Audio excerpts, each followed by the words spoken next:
આણંદમાં ગંભીરા બ્રિજ દુર્ઘટનાનો આ મામલો સામે આવ્યો છે। સમાચાર સામે આવી રહ્યા છે। ગંભીરા બ્રિજ ઉપર જે દુર્ઘટના સર્જાઈ હતી તેનો આ મામલો સામે આવ્યો છે। તો ગંભીરા દુર્ઘટનામાં બ્રિજ ઉપર લટકતું હતું ટેન્કર। ટેન્કર માલિકની ટેન્કર ઉતારવા અનેક રજૂઆતો છતાં ટેન્કર ઉતારવા ખો આપતા અધિકારીઓ વડોદરાના અને આણંદ તંત્ર એકબીજા ઉપર ઢોળતા આ જવાબદારી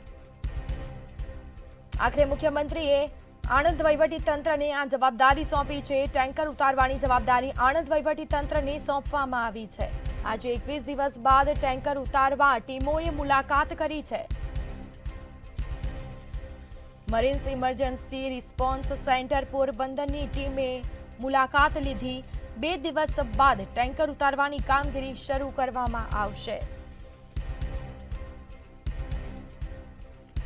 તો ગંભીરા બ્રિજ દુર્ઘટનાનો આ મામલો સામે આવ્યો છે। ગંભીરા દુર્ઘટનામાં બ્રિજ ઉપર લટકતું હતું જે ટેન્કર, જેમાં ટેન્કર માલિકની ટેન્કર ઉતારવા માટે અનેક રજૂઆતો છતાં પણ અધિકારીઓ એકબીજાને ખોખો આપી રહ્યા છે। સંવાદદાતા સપન પટેલ ફોન લાઈન પર જોડાયા છે। જી, આણંદમાં જે પેલું ટેન્કર હજી પણ લટકતું જોવા મળ્યું છે, અધિકારીઓ એકબીજાને ખો આપી રહ્યા છે, શું છે વિગત?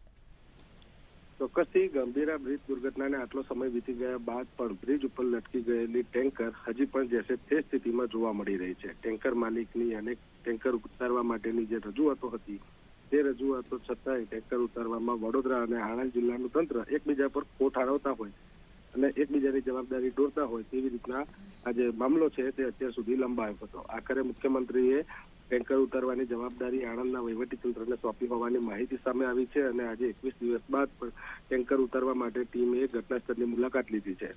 મરીન્સ ઇમરજન્સી રિસ્પોન્સ સેન્ટર પોરબંદરની ટીમોએ આ બ્રિજની મુલાકાત લીધી છે અને 2 દિવસ બાદ આ ટેન્કર ઉતારવાની કામગીરી શરૂ કરવામાં આવશેની પણ માહિતી સામે આવી છે। જી બિલકુલ, આભાર આપનો।